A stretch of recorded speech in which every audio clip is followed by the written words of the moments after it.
Hi friends, வணக்கம். Welcome to trending சமையல். Friends, இன்றைக்கி நம்ம புளிச்சு போன இட்லி தோசை மாவை தூக்கி போடாமல் இன்றைக்கி யூஸ்ஃபுல்லான ஒரு 5 விதமான க்ளீனிங் டிப்ஸ் தான் கிச்சன்லேருந்து பாத்ரூம் வரைக்கும் எப்படி பண்ணுறது அப்படிங்கிறத பார்க்க போகிறோம். மாவு பொதுவாக புளிச்சு போயிருச்சு அப்படின்னா அதை தூக்கி போடாமல் அதை எப்படி சமையலுக்கு யூஸ் பண்ணலாம் அப்படின்னு சொல்லிட்டு ஒரு சில ட்ரிக்ஸ் எல்லாம் நம்ம யூஸ் பண்ணி வீடியோ போட்டிருப்போம். ஆனால் இந்த மாதிரி ரொம்பவே வாயில் கூட வைக்க முடியாத அளவுக்கு மாவு புளிச்சிருச்சு அப்படின்னா அதை எப்படி நம்ம க்ளீனிங்க்கு யூஸ் பண்ணலாம் அப்படிங்கிறத ஷேர் பண்ணியிருக்கேன். இப்போது ஒரே ஒரு ஈனோ பாக்கெட் மட்டும் நான் எடுத்திருக்கேன். இப்போ இந்த பாக்கெட்டை கட் பண்ணி ஃபுல்லாகவே அந்த மாவில் கொட்டிடலாம்.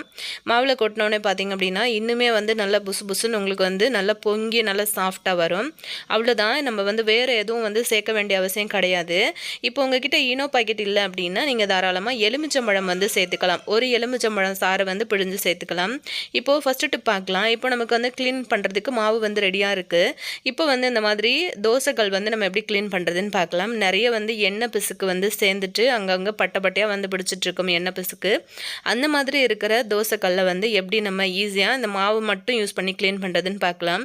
பொதுவாக பார்த்திங்கன்னா நிறைய பேர் இந்த மாதிரி தோசைகள் க்ளீன் பண்ணுறதுக்கு, அதாவது இந்த சைட்லலாம் சுற்றி அந்த எண்ணெய் பிசுக்கு பிடிச்சிட்ருக்கோம் இல்லையா, அதை க்ளீன் பண்ணுறதுக்கு ஸ்டவ்வில் வச்சு ரொம்ப நேரம் அதை சூடு காட்டி அதுக்கப்புறம் க்ளீன் பண்ணுவாங்க. அந்த மாதிரி க்ளீன் பண்ணும்போது நமக்கு கேஸுமே ரொம்பவே வேஸ்ட் ஆகும். ஸோ அப்படி நீங்கள் க்ளீன் பண்ணாமல் இந்த மாதிரி க்ளீன் பண்ணி பாருங்கள். தோசைக்கல்லில் அந்த மாவை அப்ளை பண்ணிவிட்டு ஒரு 5 நிமிஷத்துக்கு ஊற விட்டுருங்க. நல்லா ஊறினதுக்கப்புறம் பார்த்திங்க அப்படின்னா அந்த மாதிரி ஒரு கத்தி எடுத்துக்கிட்டு அதோட ஓரங்களை மட்டும் அந்த மாதிரி எடுத்து விட்டிங்கன்னா ரொம்பவே ஈஸியாக உங்களுக்கு அந்த அழுக்கு கரை எல்லாமே ரிமூவ் ஆகிட்டு வந்துடும். ரொம்ப ரொம்ப ஈஸியாக நீங்கள் அந்த தோசைக்கல்லை க்ளீன் பண்ணிடலாம். இதுக்காக நம்ம அடுப்பில் வச்சு அதை தேய்ச்சி நம்ம கேஸையும் வேஸ்ட் பண்ணணும் அப்படின்னு அவசியம் கிடையாது.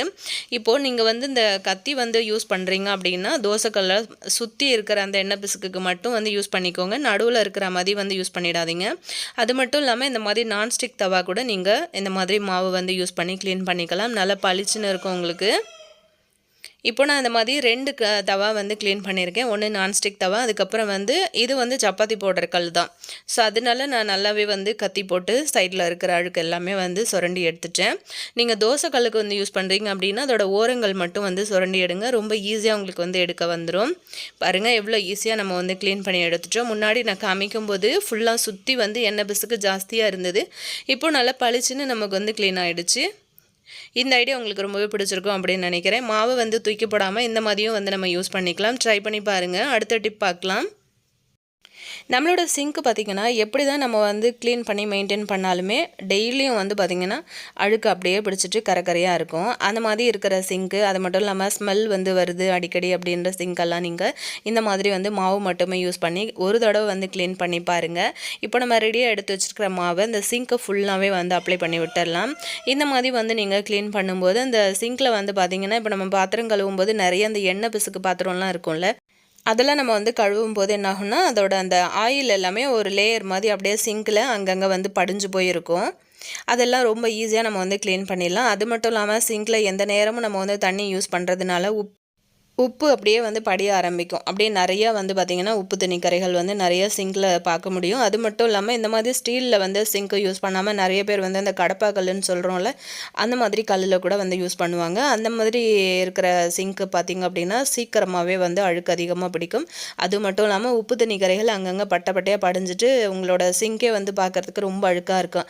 வாரத்தில் ஒரு தடவை இந்த மாதிரி தூக்கி போடுற புளிச்ச மாவு இருந்ததுன்னா இப்படி ஒரு தடவை நீங்கள் க்ளீன் பண்ணி பாருங்கள். அப்படி இல்லைன்னாலுமே நம்ம எப்போவுமே இட்லி தோசை மாவு வச்சுருப்போம், அதில் கொஞ்சம் மாவு எடுத்து இந்த மாதிரி க்ளீன் பண்ணி பாருங்கள். நெக்ஸ்ட் டிப் பார்க்கலாம். இந்த மாதிரி அழுக்கு அதிகமாக பிடிச்சிட்ருக்க பாத்ரூமை எப்படி ஈஸியாக நம்ம இந்த மாவு மட்டுமே யூஸ் பண்ணி க்ளீன் பண்ணலான்னு பார்க்கலாம். இந்த மாதிரி பாத்ரூமில் பார்த்திங்க அப்படின்னா அந்த சைடு செவுத்தில் எல்லாமே உங்களுக்கு பார்க்கும்போதே தெரியும். எப்படி தான் நம்ம பாத்ரூமை க்ளீன் பண்ணி மெயின்டைன் பண்ணாலுமே நிறைய கரைகள், சோப்பு கரை, அதுக்கப்புறம் உப்பு தண்ணி கரை எல்லாமே அந்த டைல்ஸ்லாம் பார்த்திங்க அப்படின்னா நிறைய கரை படிஞ்சிட்டே இருக்கும்.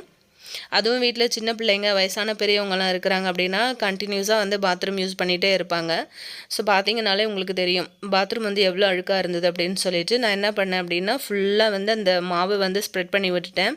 எல்லா இடத்துலையுமே மாவு படுற மாதிரி ஸ்ப்ரெட் பண்ணி கொடுத்துட்டு அதுக்கப்புறம் இந்த மாதிரி ஒரு தென்னந்தொடப்பம் யூஸ் பண்ணி நல்லா எல்லா இடத்துலையும் படுற மாதிரி தொடப்பத்தை வச்சு ஃபுல்லாகவே தேய்ச்சி கொடுத்துருங்க. எங்கெங்கெல்லாம் கரை இருக்கோ அந்த இடத்துல எல்லாமே மாவு ஃபுல்லாக படுற மாதிரி தேய்ச்சி விட்டுருங்க. நான் எப்போவுமே பாத்ரூம் க்ளீன் பண்ணுறேன் அப்படின்னா குளிக்கிறதுக்கு முன்னாடியே க்ளீன் பண்ணிவிடுவேன். ஸோ க்ளீன் பண்ணி முடிச்சுட்டு குளிச்சுட்டு வரதுக்கு வந்து சரியாக இருக்கும். ஏன் அப்படின்னா பாத்ரூம் க்ளீன் பண்ணிவிட்டு நம்ம வந்து குளிக்காமல் இருக்க முடியாது இல்லையா? ஸோ அதனால் எப்போவுமே குளிக்கிறதுக்கு முன்னாடியே வந்து க்ளீன் பண்ணிவிடுங்க. பார்த்தீங்கன்னா தெரியும். இந்த பைப்பில் வந்து எவ்வளோ தான் உங்களுக்கு கரை வந்து அதிகமாக வந்து பிடிச்சிட்ருக்கு. பட்டை பட்டையா வந்து உப்பு கரை வந்து பார்க்கும்போதே பளிச்சுன்னு நெறைய பேரோட அந்த டேப்பில் வந்து தெரியும். ஸோ நீங்கள் இந்த மாதிரி மட்டும் ட்ரை பண்ணி பாருங்கள். பளபளன்னு புதுசா போட்ட டேப் மாதிரி உங்களுக்கு அவ்வளோ பளிச்சுன்னு இருக்கும். பாத்ரூமில் இருக்கிற பைப் எல்லாமே. இப்போது இதை வந்து க்ளீன் பண்ணுறதுக்கு நான் வந்து பார்த்திங்க அப்படின்னா க்ளவுஸ் எதுவும் யூஸ் பண்ணலை. நான் வந்து டாய்லெட் வந்து க்ளீன் பண்ணுற மாதிரி இருந்தால் தான் க்ளவுஸ் வந்து யூஸ் பண்ணுவேன். ஏன் அப்படின்னா இந்த மாதிரி ஃப்ளோர் வந்து தேய்ச்சி க்ளீன் பண்ணும்போது எனக்கு க்ளவுஸ் வந்து போட்டோம் அப்படின்னா கம்ஃபர்டபுளாகவே இருக்காது. இந்த மாதிரி தேய்க்கும் போது எனக்கு ரொம்பவே ஈஸியாக இருக்கும் க்ளவுஸ் போடலை அப்படின்னா. பார்த்திங்கன்னா ஒரு ஸ்டீல் ஸ்க்ரப்பர் வந்து யூஸ் பண்ணியிருக்கேன். அதுக்கப்புறம் இந்த மாதிரி வந்து ஒரு ப்ரஷ் வந்து யூஸ் பண்ணியிருக்கேன். இந்த மாதிரி வந்து போட்டு நம்ம வந்து தேய்ச்சி க்ளீன் பண்ணும்போது ஈஸியாக நமக்கு வந்து அழுக்கும் வந்து விட்டு போகும். ஆல்ரெடி நான் வந்து ஒரு டாய்லெட் க்ளீனிங் வீடியோ வந்து போட்டிருந்தேன். ஸோ அது வந்து க்ளவுஸ் போட்டு தான் நான் க்ளீன் பண்ணியிருந்தேன். ஒருத்தர் வந்து கமெண்ட் பண்ணியிருந்தாங்க அதில். இந்த மாதிரி வந்து நீங்கள் அப்படி வந்து க்ளீன் பண்ணுறீங்களே எப்படி வந்து சோறு சாப்பிட முடியும்? மனசு எப்படி வந்து ஒத்துக்கும்? அப்படின்னு கேட்டிருந்தாங்க. இதில் வந்து என்ன கஷ்டம் இருக்குது அப்படிங்கிறது எனக்கு தெரியல. ஏன் அப்படின்னா நம்மளோட வீட்டு வேலைகளை நம்ம தான் வந்து செய்யணும் இல்லையா? வீட்டில் வந்து உடம்புக்கு முடியாமல் படுக்கையில் வந்து நம்மளோட அப்பா அம்மா யாராவது வயசானவங்க படுக்கையிலே இருக்கிறாங்க அப்படின்னா அவங்களுக்கு எல்லா விதமான வேலைகளையும் நம்ம தான் வந்து செய்கிற மாதிரி இருக்கும். அதுக்காக நம்ம வந்து அருவருப்பு பார்த்துட்டு சாப்பிடாம வந்து இருக்க முடியுமா சொல்லுங்கள்? நம்ம வீட்டில் வந்து செய்கிற எந்த வேலையாக இருந்தாலுமே நம்ம மனசுக்கு பிடிச்சு நம்ம வந்து செஞ்சோம் அப்படின்னா அதில் வந்து ஒரு மனநிறைவு நமக்கு வந்து கிடைக்கும். எந்த வேலையிலையுமே நம்ம வந்து அருவருப்பு பார்க்க முடியாது. நம்மளும் சரி, நம்ம வீட்டில் இருக்கிறவங்களும் சரி, இந்த மாதிரி வந்து யூஸ் பண்ணுற டாய்லெட்டாக இருந்தாலும் சரி, பாத்ரூமாக இருந்தாலும் சரி, க்ளீன் பண்ணுறதுக்கு நான் எந்த விதமான ஒரு அருவருப்பும் வந்து பார்க்க மாட்டேன். எல்லாமே வந்து நான் விரும்பி தான் செய்வேன். ஸோ இதில் வந்து அருவருப்பு பாடுறதுக்காக ஒன்றுமே இல்லை. ஸோ இந்த மாதிரி இன்னும் ஒரு சிலர் வந்து இருக்கிறாங்க அப்படின்னு நினைக்கும்போது ரொம்பவே கஷ்டமாக இருக்குது. நம்ம வீட்டு வேலைகளை வந்து பார்க்குறதுக்கே வந்து அருவருப்பு படுறாங்க அப்படின்னா அவங்க வந்து எப்படி வயசான பேரண்ட்ஸ் எல்லாம் இருக்காங்க அப்படின்னா அவங்க வந்து பார்த்துப்பாங்க அப்படிங்கிறது எனக்கு சுத்தமாக தெரியல. ஏதோ என் மனசில் வந்து தோணுனதை சொன்னேன். ஏன்னா அவங்க வந்து பண்ணின கமெண்ட் அந்த மாதிரி இருந்துச்சு. ரொம்பவே வந்து அருவருப்புப்பட்டு அந்த கமெண்ட் வந்து போட்டிருந்தாங்க. எப்படிம்மா நீ வந்து சோறு சாப்பிடுவ அப்படிலாம் கேட்டிருந்தாங்க. எனக்கு வந்து சிரிக்கிறதா அழுவுறதானே தெரியல அந்த கமெண்ட்டை பார்த்து. ஸோ கண்டிப்பாக வந்து இன்றைக்கியான வீடியோ வந்து உங்களுக்கு ரொம்பவே பிடிச்சிருக்கும் அப்படின்னு நினைக்கிறேன். ஸோ பிடிச்சிருந்தது அப்படின்னா மறக்காமல் இந்த வீடியோக்கு ஒரு லைக் கொடுத்துருங்க. நீங்கள் சப்ஸ்கிரைப் பண்ணல அப்படின்னா கூட எனக்கு பரவாயில்ல. லைக்கு மட்டும் கொடுத்துருங்க. நீங்கள் லைக் பண்ணிங்க அப்படின்னாலே அந்த வீடியோவை இன்னும் கொஞ்சம் பேருக்கு வந்து யூடியூப் வந்து சஜஷனில் கொண்டு போவாங்க. ஸோ கண்டிப்பாக வந்து லைக் பண்ணுறதுக்கு மட்டும் மறக்காதீங்க. கண்டிப்பாக நீங்கள் ட்ரை பண்ணிங்க அப்படின்னா எப்படி இருந்தது அப்படின்றதையும் கமெண்ட்டில் சொல்லுங்கள். நம்ம புளிச்ச மாவு வந்து யூஸ் பண்ணி க்ளீன் பண்ணினதுனால நான் வந்து ஃபைனலாக எல்லாம் க்ளீன் பண்ணினதுக்கப்புறம் ஃப்ளோர் க்ளீனர் வந்து போட்டு க்ளீன் பண்ணிட்டேன். இப்போ கமகமன்னு வாசனையாக பாத்ரூமும் வந்து நல்லா சுத்தமாக பளிச்சுன்னு வந்து க்ளீன் ஆகிடுச்சு. ஆல்ரெடி நம்ம சேனலில் நிறைய டிப்ஸ் வீடியோஸ் நான் வந்து போஸ்ட் பண்ணியிருக்கேன். டைம் இருந்தது அப்படின்னா மறக்காமல் வந்து செக் பண்ணிக்கோங்க. இந்த வீடியோ வந்து பிடிச்சிருந்தது அப்படின்னா மறக்காமல் உங்கள் ஃப்ரெண்ட்ஸ் அண்ட் ஃபேமிலி மெம்பர்ஸோடையும் வந்து ஷேர் பண்ணிக்கோங்க. நெக்ஸ்ட் இதே மாதிரி இன்னொரு வீடியோவில் நான் உங்களை திரும்ப மீட் பண்ணுறேன் ஃப்ரெண்ட்ஸ். தேங்க்யூ.